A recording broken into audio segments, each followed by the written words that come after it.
मराठी बोलना नहीं आता तो क्या हुआ, कानफट इथंच बसणार. नमस्कार दोस्तों, मेरा नाम है अजय और आज हम बात करेंगे महाराष्ट्र में मराठी भाषा को लेकर.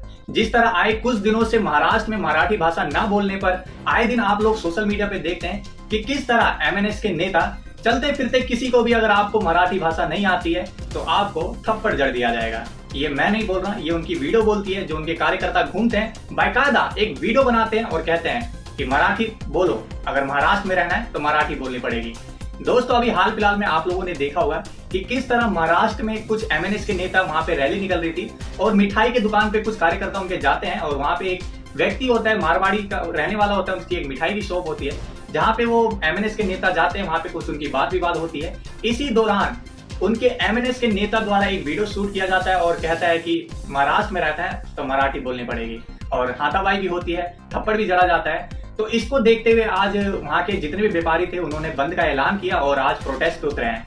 दोस्तों, आज मैं अपने भी इस भाषा को लेकर कुछ पॉइंट ऑफ व्यू रखूंगा और कुछ नेताओं की आंख खोलूंगा. तो वीडियो अगर आप लोगों को पसंद आएगी तो ही लास्ट तक देखिएगा.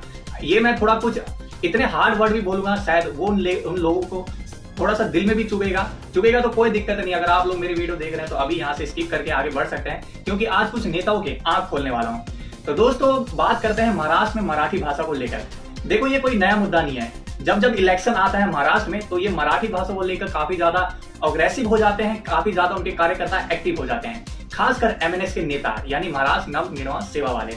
इनको लगता है कि महाराष्ट्र में अगर आपको रहना है तो मराठी बोलनी पड़ेगी, कि किसी को भी महाराष्ट्र में रहना है तो मराठी तो आनी चाहिए या सीखनी चाहिए. लेकिन इस तरह नहीं, जिस तरह आप लोग थप्पड़ मार के किसी को जोर जबरदस्ती करके अगर आप लोग इस तरह से अपने भाषा को प्रचार कर रहे हैं तो ये किसी भी तरह का जायज नहीं है. और उन लोगों के, खासकर उन लोगों के मन में डर हो जाएगा कि हम मराठी नहीं सीखेंगे तो कहीं हमें भी नहीं मारा जाए. तो दोस्तों, महाराष्ट्र में मराठी भाषा देखो आनी भी चाहिए लेकिन किसी को जोर जबरदस्ती करके नहीं सिखाना चाहिए. देखो, भाषा एक माध्यम होता है जिससे आप लोगों के साथ कनेक्ट होते हैं, दिल से दिल की बात कर सकते हैं. इसलिए भाषा लोगों के साथ एक संवाद का जरिया है. लेकिन ये नहीं कि अगर किसी को महाराष्ट्र की भाषा नहीं आती यानी मराठी नहीं आती तो आप उसको पीट दोगे. ये आपको किसने राइट दिया है कि आप चलते फिरते किसी को भी आप पीटने लगो. आज मैं उन नेताओं से बात करने वाला हूँ कि क्या आप लोग उन लोगों को नहीं देखते जो आपके खुद के महाराष्ट्र में रहते हैं. आपके डिप्टी सीएम फडणवीस को आप लोगों ने देखा है, उसका इंटरव्यू नहीं सुना है तो आप लोग सुनिए. श्री धनंजय मुंडे, इन्होंने अपने पद का इस्तीफा मुझे सौंपा. हिंदी में बोलते हैं, आप लोगों को ये नहीं दिखाई देता है लेकिन आप लोगों को सिर्फ एक ही चीज दिखाई देता है, वो गरीब तबके का लोग जो बिहार यूपी नॉर्थ बेल्ट से आपके स्टेट में काम करने आए हैं. आपके स्टेट में काम इसलिए करने आए हैं क्योंकि यूपी बिहार के लोग जो वहां के नेता है उन लोगों ने अभी तो कोई ऐसा स्टेटमेंट नहीं दिया है. जो आपके लोग हैं, जो आपके यूपी बिहार से लोग किसी कारणवश महाराष्ट्र में गए हैं, वहां काम कर रहे हैं लेकिन वहां के नेता का एक शब्द तक इस पे कोई बयान नहीं आया तो आप इसको क्या कहेंगे. अगर इसमें ना आने का रीजन भी मैं आपको बता देता हूं, क्योंकि आपके मुंबई में भी गठबंधन की सरकार है जिसमें बीजेपी है. आपकी यूपी में भी लगभग किसकी सरकार है, बीजेपी की सरकार है. बिहार में भी गठबंधन में बीजेपी सरकार है. इसलिए ये तीनों स्टेट के चुप हैं. मेरे को समझ नहीं आता है कि अगर आप लोग इस तरह के सेंसिटिव मुद्दे पे आप अपने लोगों के साथ नहीं खड़ा होगे तो आप लोग किस लिए आप उस कुर्सी पे बैठे हो.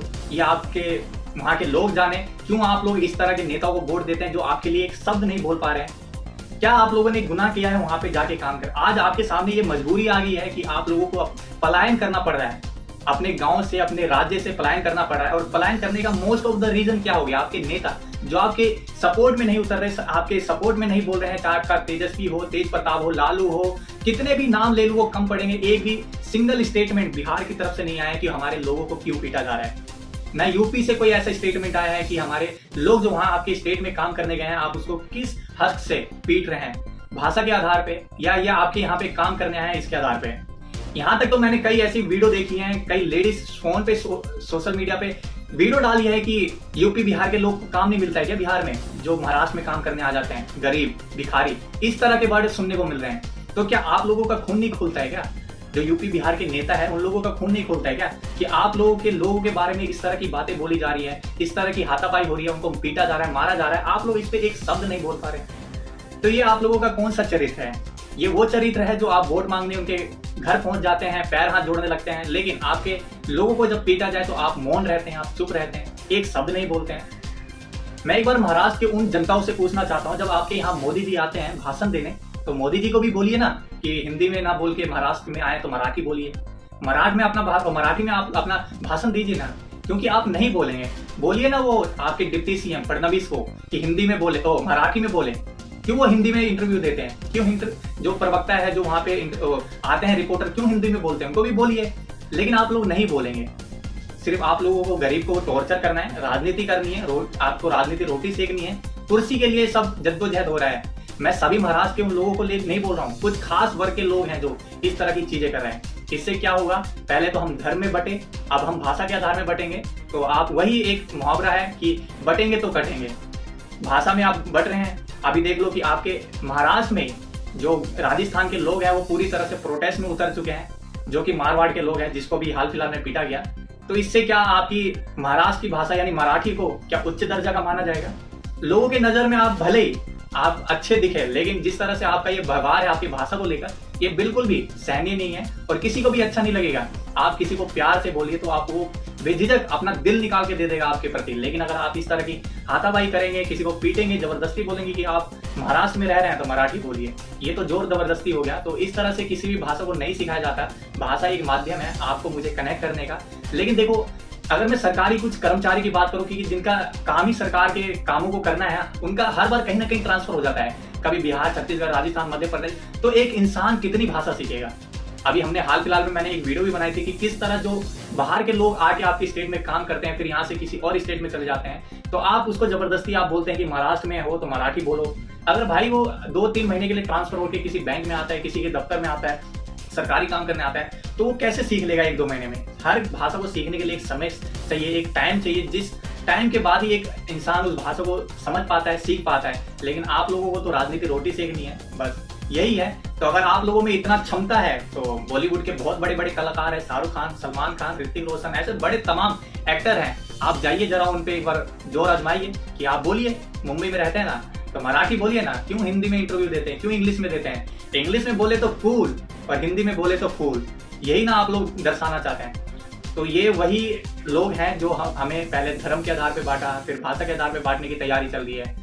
तो बटोगे तो कटोगे, यही जो नारा बहुत लोग कह रहे थे, और वो आप लोगों के महाराष्ट्र में देखने को मिल रही है। अभी एक मैंने यूपी की एक वीडियो देखी है जहाँ पे कह रहे हैं कि अगर कोई मेरे को महाराष्ट्र का लोग यहाँ दिख गया तो उसको इसी नदी में बहा देंगे। मैं इतना ही कहना चाहता हूँ, यदि अगर 5 तारीख का कोई भी मराठी अगर मिल जाता है अयोध्या में, तो उसको उसी सरयू नदी में डुबो के मारेंगे, ये 100%। तो देख लो कि आपने इस पेड़ को किस तरह बोया है और उसका फल कहाँ तक जाएगा, आपको भी नहीं पता है। आपने अपने महाराष्ट्र में तो मराठी भाषा को लेके बोल दिया, लेकिन आपके लोग भी तो महाराष्ट्र से निकल के कहीं बाहरी स्टेट में काम करने गए होंगे ना, तो क्या आपके लोग वहाँ सुरक्षित है?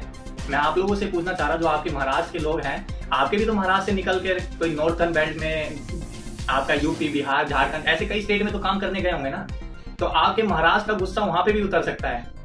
तो इस बात का आप लोग भी ध्यान रखिए, क्योंकि देखो, आप लोग साथ में रहिए तभी देश का विकास होगा। लेकिन इस तरह से आप किसी भाषा को लेकर जोर जबरदस्ती करोगे तो किसी को भी अच्छा नहीं लगेगा। तो यही है, अगर आप ताली एक हाथ से बजाने की कोशिश करेंगे तो नहीं बजेगा, ताली दोनों हाथ से बजेगी। तो अगर आप लोग चाहते हैं कि महाराष्ट्र में मराठी भाषा बोले, तो आपके लोग भी अलग स्टेट में काम करने गए हैं, तो आप लोग भी समझदार हैं, तो समझिएगा, क्योंकि प्यार से बहुत चीज हो सकती है, जोर जबरदस्ती नहीं। तो दोस्तों, ये थी आज की हमारी वीडियो। आई होप आप लोगों को वीडियो थोड़ा भी इन्फॉर्मेटिव लगा, और खासकर ये उन नेताओं के लिए वीडियो है जो सिर्फ राजनीति की रोटियां सेकते हैं और यूपी बिहार के लोगों के बारे में जब कुछ चीजें आती हैं तो नहीं बोलते हैं, चुप रहते हैं, मौन रहते हैं। अभी तक मैंने कोई स्टेटमेंट नहीं देखा कि बिहार की तरफ से हमारे बिहारी लोगों के लिए कुछ बोला गया हो, कुछ नहीं बोला गया, ना यूपी की तरफ से कोई स्टेटमेंट आया है, क्योंकि ये तीनों राज्यों में बीजेपी की शासन है और बीजेपी मौन है।